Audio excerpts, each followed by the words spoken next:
Perang tak kunjung mereda di jalur Gaza, hampir 10.000 orang menjadi korban jiwa dan separuhnya adalah anak-anak.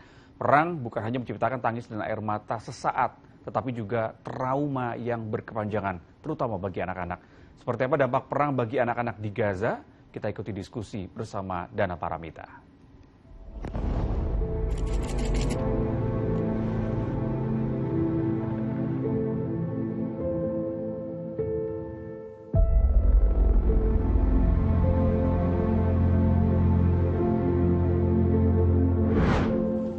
Saat berbicara soal perang Israel dan Palestina, gambaran yang muncul selalu soal gempuran bom, tembakan senjata, hancurnya bangunan, dan jatuhnya korban tewas. Pernah nggak terbayang soal trauma dampak psikologis warga di sana, terutama anak-anak?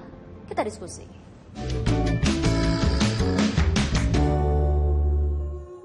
Minggu 5 November 2023, lautan manusia tumpah ruah di Monas, Jakarta Pusat membela perjuangan warga Palestina. Beragam elemen masyarakat ikut dalam aksi bela Palestina. Menteri Luar Negeri hingga sejumlah pejabat tinggi negara turut hadir sebagai bentuk solidaritas.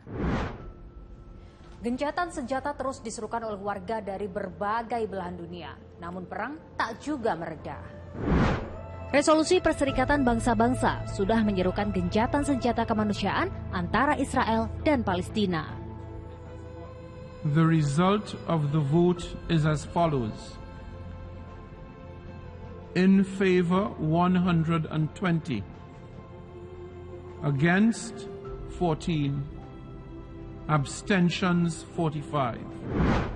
120 negara mendukung gencatan senjata, 14 negara menolak, dan 45 negara abstain. Ini bukan soal menang kalah, tapi ini soal kemanusiaan.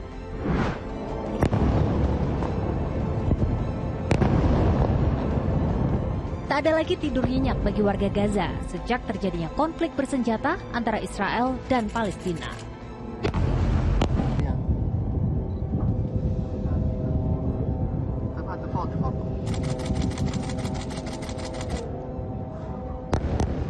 Dentuman ini sudah biasa terdengar di telinga mereka. Debu pekat karena puing-puing reruntuhan sudah menjadi pemandangan sehari-hari. Jasad yang berjatuhan di mana-mana juga rentan menimbulkan penyakit.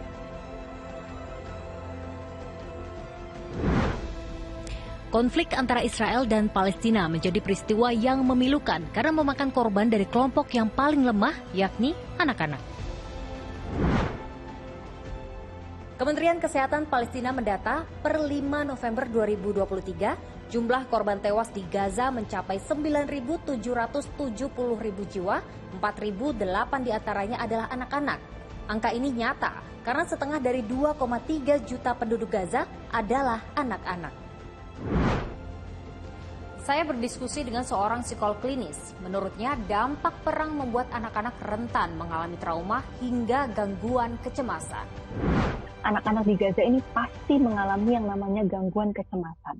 Gangguan kecemasan ini macam-macam. Kalau biasanya orang-orang kita dewasa yang mengalami trauma itu rentan banget mengalami yang namanya gangguan PTSD, Post Traumatic Stress Disorder. Jadi setiap kita menghadapi atau mengalami trauma, memang tidak setiap orang akan mengalami PTSD gitu ya, tapi sebagian orang yang belum bisa mengelola traumanya dengan baik akan mengalami yang namanya PTSD. PTSD ini salah satu gangguan kecemasan. Kalau tadi yang ditujukan dalam artikel kejang-kejang, mengompol, ketakutan, perilaku agresif, ini memang tipikal gangguan kecemasan yang ditunjukkan oleh anak-anak. Karena anak-anak ini belum mampu mengungkapkan emosi kecemasannya dengan baik gitu ya, berbeda seperti orang dewasa yang bisa nangis, bisa teriak-teriak ketika mereka memang cemas, bisa mengungkapkannya dengan lebih baik, tapi anak-anak lebih menunjukkan gejala fisik. Kejang-kejang, kalau malam mereka terkena gangguan tidur, mereka nggak bisa tidur, akhirnya mimpi buruk, kebayang-bayang situasi yang akan terjadi, itu sangat mungkin akan mereka rasakan hingga kita nggak tahu kapan. Karena setiap hari pun mereka masih dibayang-bayangi ketakutan yang sama. Sehingga anak-anak yang mengalami PTSD ini jelas mengalami gangguan kecemasan. Gangguan kecemasannya di anak-anak itu memang terlihat secara fisik. Tadi ya, ngompol, terus kemudian ketakutan untuk berpisah. Jadi separate anxiety-nya sangat terlihat karena mereka kehilangan orang-orang yang mereka tahu, mereka nyaman gitu ya di sekitar mereka, tapi tiba-tiba nggak ada, sehingga mereka merasa nggak nyaman hidup di dunia ini karena orang-orang nyaman yang di sekitarnya sudah nggak ada dan hilang gitu ya, dalam kondisi yang tidak cukup baik untuk dilihat atau dikenang oleh anak-anak. Kemudian anak-anak ini juga akan menunjukkan gejala yang terus-menerus berulang ketika mengingat kejadian tersebut. Misalkan ketika melihat ada temannya yang meninggal dalam kondisi yang tidak baik gitu ya, atau mendengarkan suara-suara dentuman bom, setiap mereka akhirnya mendengarkan suara keras, mereka akan mengalami gejala yang sama. Mereka akan berteriak, mereka akan histeris nangis, itu sangat mungkin akan terjadi. Ketika mereka melakukan itu terus-menerus, itu merupakan bagian dari PTSD. Lantas apakah trauma ini bisa pulih nantinya? Anak-anak yang ditinggalkan oleh significant others-nya atau orang terdekat, khususnya orang tua, maka mereka akan cenderung lebih sulit untuk pulih dari trauma. Kemudian yang harus didukung adalah nantinya kita harus punya lingkungan yang sangat membuat mereka merasa aman. Karena gini, anak-anak itu dalam fasenya mereka sedang membangun dunia, mereka harus percaya bahwa dunia itu adalah dunia yang aman. Sedangkan sekarang bagi anak-anak di sana, mereka berhadapan dengan realita yang mengatakan bahwa dunia itu nggak aman.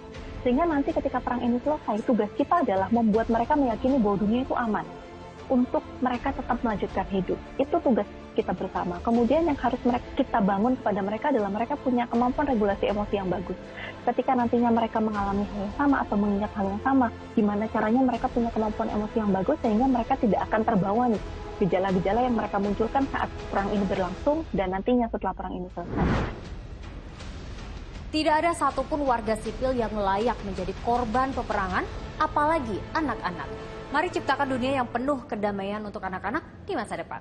Terima kasih sudah diskusi.